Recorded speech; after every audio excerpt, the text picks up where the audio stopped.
For people who want to know what is the KeithAndrewNetwork, the whole point of my talk show is to show you that even with having a learning disability, I can still amount to something. And at the same time, I'm able to turn myself into an example for people out there dealing with any types of learning disabilities and disabilities to never give up and prove people wrong. Prove to them that labels do not dictate who you are and who you're going to be. To prove them, still amount to something. What's going on? My name is Scott Churchson. I've been an actor and stunt person in the New York City and New Jersey area for now 12 years. Time flies when you're really having fun. Thank you, as always, to the Keith Andrew Network for having me on. I support the Keith Andrew Network. He's awesome. He's charismatic. You know what? He is somebody you want to get to know, hang out with, because he's got a ton of people that he's talked to that are way cooler than me. But anyway, thanks as always, Keith. You're awesome. Take care. And welcome back to the Keith Andrew Network for a third and a half time. That is cool, dude. 900. Listen, first off, huge props. You know, you are closing in on 1,000. You know, whoever that 1,000 is, when you hit that 4-digit number, it's going to be an awesome one, because that shows the dedication that you've had all the years of doing this to actually literally break 900 interviews at this point. So kudos to you, hardcore, man. Congratulations, man. No, I appreciate that.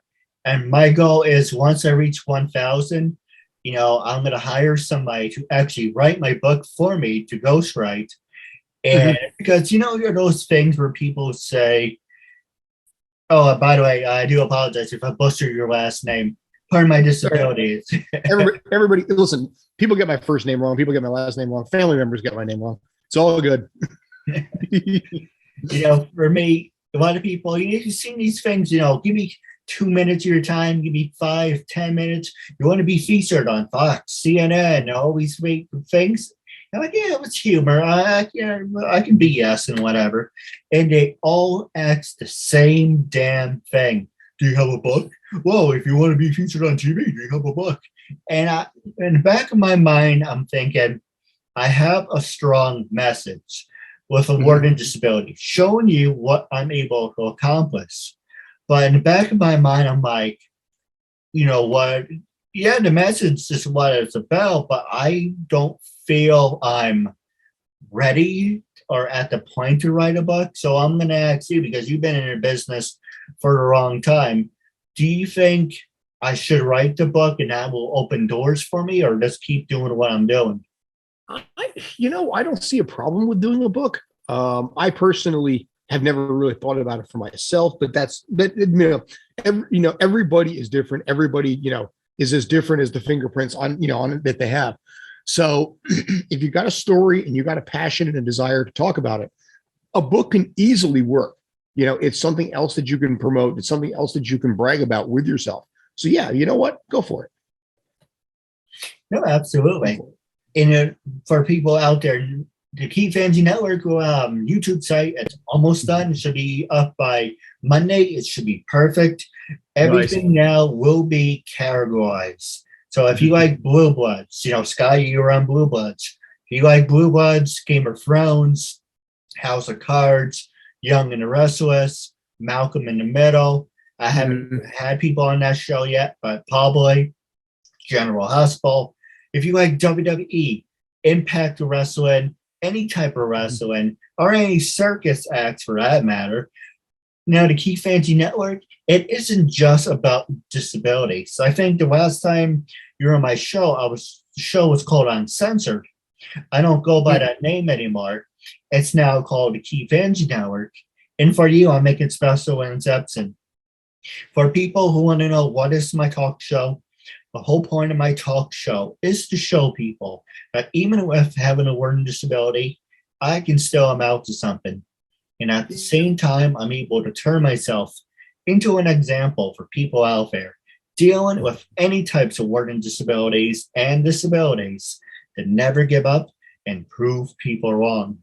Prove to them that labels do not dictate who you are and who you're going to be. To prove to them and still amount to something. And thanks to my good friend Scott, 928 episodes. I got so many great people on here. And of course, there's some people I'm like, oh, I can't wait to have on the show.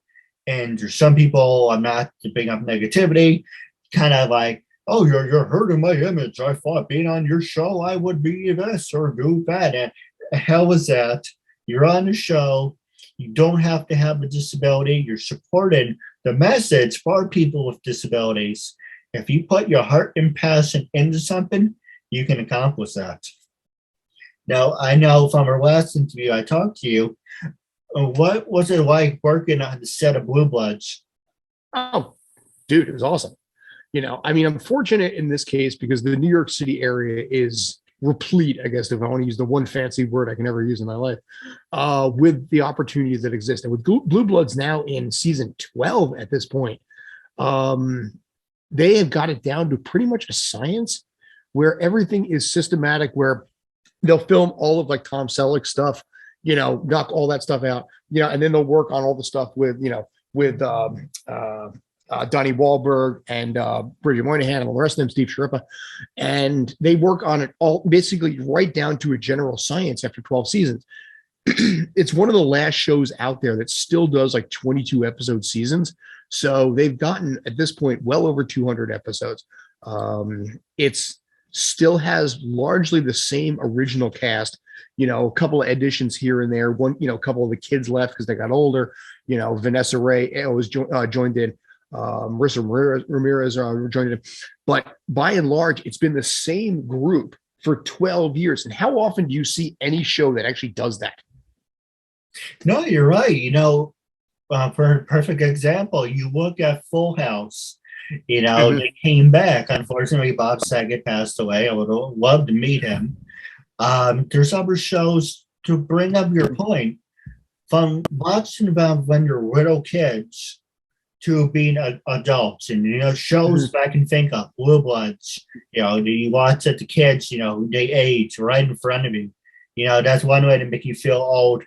You look at Home Improvement. You look at Boy Meets World. And it's like that's part of our childhood. Power Rangers, Jason David Frank, look at him. He changed over the years. There's other celebrities, could have gone off the deep end, but luckily, not going to let it bounce back. But it's comforting to say, hey, you were part of my childhood. But at the same time, it's kind of like, it's really deep. I'm a big fan of Bret Hart. I love Bret Hart. He's my idol. But I like to remember you how you were, not how you are now. The same as Bobby Heenan. He looked horrible when he passed away. That's not how I want to remember somebody. I want to remember them in their golden years. Unfortunately, you can't always get what you want. But, overall, thanks for the memories, if that makes any sense. Oh, yeah. It's something that leaves an emotional imprint on you. And that right there is worth sometimes the price of anything. I understand how you feel about Bob Saget. It's a missed opportunity when he passed because there's a lot of people there. And I join you in this. It's like you would have liked to have had that one opportunity. And you can't get it. But at the same time, he had a very long career. Not just Full House or America's Funniest Home Videos, but his stand-up routine that he had, a lot of the comedy movies that he had done, the voice of old Ted on How I Met Your Mother for all the seasons there. Also another show that actually maintained its pretty much its good quintet of characters all the way through. But he had a phenomenal career. And when you find out about stuff like that, you kind of like, damn, I would have liked to have just met that guy just once.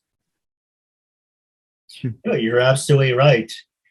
There's other people who you meet too. When you first meet them, you kind of feel the electricity. You can feel how legit they are. I consider her a friend. Even though I'm more of an acquaintance. Ashley Mazzaro. She was a sweetheart. She liked everything that I did. She always was there. And I always said, hey, if you're ever in New York, we should definitely hang out, get lunch or something. This is about 2018 or 19, I don't remember. The week after we met, she committed suicide. And I was heartbroken because it's just a week ago. I met you, and happiest people are always the saddest people.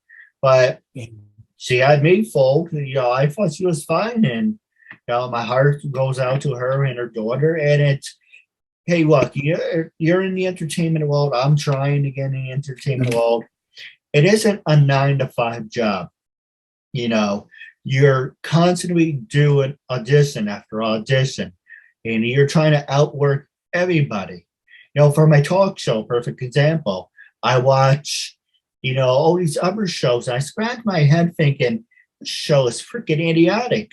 Why are they getting so much viewership? But it's a marathon. It's not a sprint. It's a marathon because you're always going to feel how can I outdo my last performance and without missing saying, is somebody got to pass me by? That I can understand completely. Yeah. But again, I mean, like I said, you've been doing this for, how many years have you been at this now? 8.5. This June will be 9. Okay. So you're doing like 100 episodes a year. Yes. Damn. Well, you certainly have enough material that you can probably be able to promote it to somebody. Hey, if you can hook me up, I appreciate that. Well, I do have some ideas at the very least, and we don't have to talk about it right now, but I do have a couple of thoughts that basically you've got it, like I said, enough that you can work with right now that you could really make a good reel out of something like this. Phenomenal reel, I think. No, you're absolutely right. I was actually re-editing all my episodes. Now I'm like, okay, good episode, crappy interview, good interview, bad. And it isn't. One criticism I do have is when I interview somebody, you don't have to sit that close to the camera, number one. Or you have one guy sitting like this. I know I have a fat neck. One sitting like this. And it's like, that's not a reflection of me. That's a reflection of you. And I will How am I doing? Am I okay here? Oh, you look perfect. Should be a little. But I was saying, season 1 and season 2, I cringed because that was 2013, 14, and everything that you saw was a reflection on the camera. And I wish I had know about Zoom and Zoom recording. If I the permission forms, if I could do my life over, that is something that I would have taken a lot more credit in. Maybe for the first 2 years, just work on the solid foundation and saying, okay, this is what I'm doing. It's going to work. It's going to work. Solid foundation. And it was like, wait, 2014, early 15, I moved Skype recorder. And then it was cut in half. And now I'm on Zoom. So all my years, you see a progress in all my interviewing skills, how I carry myself. And, there's a lot of people out there like, yeah, I was on your show. I'll give you an example. I interviewed a woman from Super Friends. She did Wonder Woman. And, she was really nice. And I said, oh, I would love to catch up with you. It's almost 9 years. I would like to see how you're doing. No, once was enough. I'm like, well, I'm glad I made that big of an impression on you to feel that way. Listen, here's the thing. There's enough. Sorry. The attitude of efficiency. Nah, dude, listen. It's not something you need to worry about there. Focus on what you can do for you and for what you can do for the business that you got. There was a saying that years ago when I was in sales, some will, some won't, so what? And that's the attitude that you got to take sometimes where it's like, okay, I can't really, fawn over this basically over here because I have all of this. You just had an episode, like I said, you had the US voice of Kid Goku and Gohan from Dragon Ball. That's a huge grab. Honestly, for me personally, who cares about the voice actors that did Wonder Woman back in the 1970s and 80s when I was a kid? You got something that right there that is still amazingly, hugely relevant and more popular now than it's probably ever been. And Dragon Ball, I remember Dragon Ball when, back in the early, like 1992, and it's bigger now than it was then. And even then it was 10 years old. So you got something right there where you got that part of it, and that's just one example of plenty. That's just one of the more recent ones that I know of with you. And who cares about the Wonder Woman lady? You got that, dude.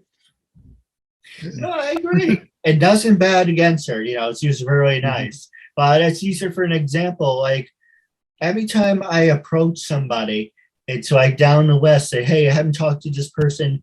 Recently I interviewed my friend Rick. And you think my friend, and I get his name right. And he served in the Army. And one of those reasons I don't go back and approach every single person is they're like, yeah, my agent said, my publicist said, we don't like the video quality. I thought, I was supposed to be in Jurassic Park, Jurassic Park's supposed to be this big thing for my career. Because we did your talk show, now no producers want to work with me. And I'm like, I can talk. The permission form, it's not a joke. Give it and say your producer, your agent, whoever, say, I'm signing it. He's giving me an open window. And after it's done, it's done. Don't come back, a couple of years later and make idle threats. Say, we're going to sue you. You're hurting my career. We're going to do this. And it's like, where is this coming from? Because you can do the most fantastic episode ever. And just because one little thing, it's because that person with disabilities. That's the reason right there. So I know it's easier to blame the big elephant in the room, but don't try to con your problems on me and say it's my fault I'm ruining your career. When you look at yourself in the mirror, you're your own worst enemy. Again, this falls into you can only control, at the end of the day, you can only control yourself. Yeah. How far can I push this as far as basically, what's said, what's done? How much are you going to let me go with here? And you can say whatever you want. You know what? Fuck them. You know what? Like I said, you have quality. Focus on what you do have, and what you have brought in, instead of basically some douchebag out there who's just like, well, I didn't like this because I basically way back in 2014, dude, if you're harping over something that basically an interview that happened 8 years ago, okay, we'll just leave it like that, But again, you look at what you got and who you've gotten on. You mentioned Game of Thrones. You've mentioned, obviously, we talked about Dragon Ball. You've talked about wrestlers. You've gotten people there that people are like, damn, that's pretty cool. Because in your case right now, you look at what you've accomplished and you compare that, and I'm not dissing any industry right there, but you look at it through the lens of somebody who works in a corporate office. Somebody who works in a dental office who saw Steve Buscemi in a Walmart back in 2004. That's like their big thing. And for you, it's like, well, I just had this person on. This was Tuesday. And that's the luxury that you and I have in this industry, to basically be like, we surround ourselves with people that are, that are name recognizable. And there's a coolness factor to that. So what you've accomplished with the list that you've got over 900 plus episodes, you have a laundry list of people that you've met with, chatted with, and laughed with, that the rest of the world is like, dude, I'm jealous. I would have loved to have been in your shoes right there. And that's what you got. No, I appreciate that. And do a little plug for Dragon Ball. If you like anime adventures, my friend Elise Bowman, she sits down with some great people. For people like Elise Bowman. And if you like Dragon Ball GT, she does the voice of Pan. And speaking of that, I said, the voice of Kid Goku, Gohan, Pan, Android 17, great guy. I interviewed the voice of Majin Buu. I am working on a couple other people. I'm playing that whole Dragon Ball universe right there. Everybody from Funimation's going over to you, man. Congratulations. No, I appreciate that. But dude, I'm jealous of that. I'm jealous right here, man. I tell you. And a lot of people are like, "Oh, what are you selling? Or are you paying them?" I don't pay people for their time. My gimmick, if you want to look at it like that, is one, I'm legit, and two, I have a disability.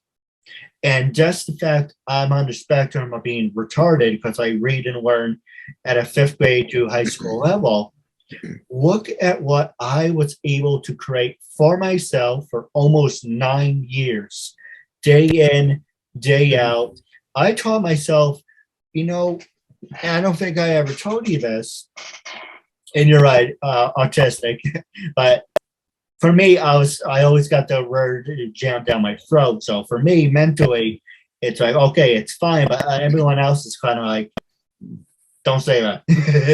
But you know what I mean. But let me say this. I'm gonna basically throw a contact your way. There's a guy by the name of Miguel Figueroa. He was the MMA trainer for Sonya Deville, and obviously, wrestling. He did that. He also has a YouTube channel with 150,000 subscribers called Toy Quest 101 that he does with his daughter. It's a breakdown in 2 parts that is both a breakdown on pop culture and everything that's happening there and autism awareness. He created this YouTube channel because his daughter, who was, I guess, 6 or 7 years old at the time, was looking at YouTube, wanted to do videos, and felt that she could not do it because of her autism. And he said, as a father, it crushed me.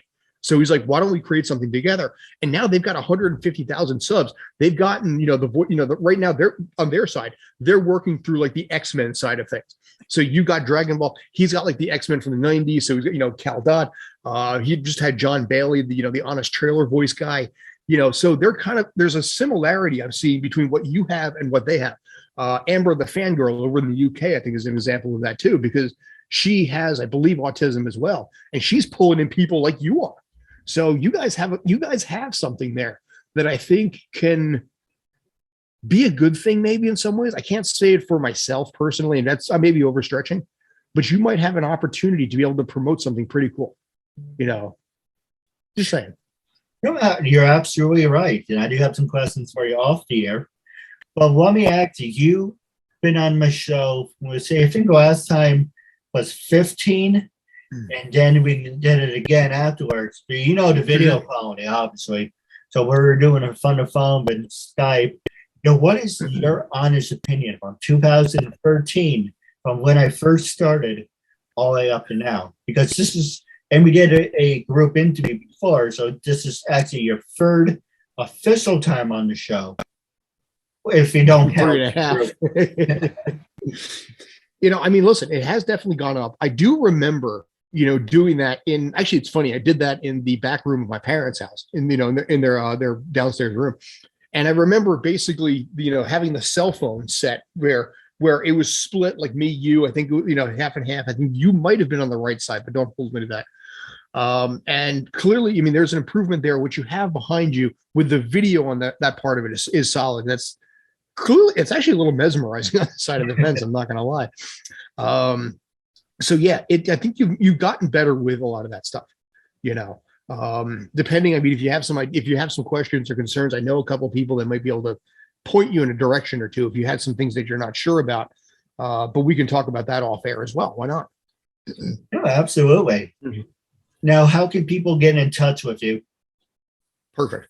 Yeah, for me personally, I am literally the only Scott Churchson in the country, maybe the world for all I know, but it's SCOTT, 2 T's on Scott, and Churchson, CHURCHSON. So son of a church. That's the easiest way. You put in son of a church, you put in Churchson, you'll find that easily enough. You can also find me with my company, Streampunk Entertainment, which we've just launched in the last couple of months. So I got to throw that little, that little plug in there as well. But yeah, Scott Churchson, you Google me, you'll find me. It's not that hard. Actually, you bring up a good point. Like I said, we can talk about it off the air, but I can't resist. What inspired you to start in your new company? And for people who want to say, hey, can you air my content? What kind of content are you looking for? What we usually, say this. I got started with it because I'm starting to get a little older. And here's the funny thing about stunt work. It becomes more painful the older you get. You can take a glass bottle across the side of your head in your 30s. It's a little harder in the 40s. So we started Streampunk because we're trying to build connections in the industry, interviewing people about the stuff they want to talk about. So, we have, people that were on Orange is the New Black, Boardwalk Empire, not talking about that at all, but talking about like sports and the Denver Broncos and Russell Wilson. I mean, cast members from various TV shows, movies, athletes, all this kind of stuff. If they want to talk about, their stuff they're known for, that's fine. If they want to talk about something else, that's fine too. The bottom line is we're trying to give a window a little bit and open it up also for charity purposes as well, to generate money for various charities that matter to them. So that's Streampunk Entertainment, essentially. No, absolutely. I do have a couple questions for you off the air. But the last one I want you to ask is, I want you to be brutally honest. When I approached you to be a guest on my show for the third and half time, what made you say yes? How do you feel now? And what do you recommend to other people? Passing it over to you. It is honestly, like I said, for me, I have zero problem. I mean, I've known you for, at this point, like I said, amazingly, I think it's 8 years. It blows my mind. So yeah, when you sent me a message, I'm like, yeah, let's figure out when. I mean, it's for this, it was not a yes or no, but it's a, where can we make this kind of thing work? And in this case, this was just easy. And obviously, Zoom and webcam makes it a heck of a lot easier now too. But yeah, I mean, you're making improvement, you're growing there. I sort of forgot what the second half of that question was. I apologize. But yeah, it was never a question of whether I will or I won't. It's a matter of when will. Absolutely. Now, if you're watching on Facebook, make sure to like and subscribe. This will be available on Facebook, LinkedIn, Twitter, and YouTube. But wrapping up, Scott, it's always great to catch up with you. And remember, June 10th at 8 p.m. Eastern, it's my 9-year anniversary. Make sure to write it down. And for reviewers, it's going to be a special episode. But until we meet again, catch you later. Thank you, and have a good night.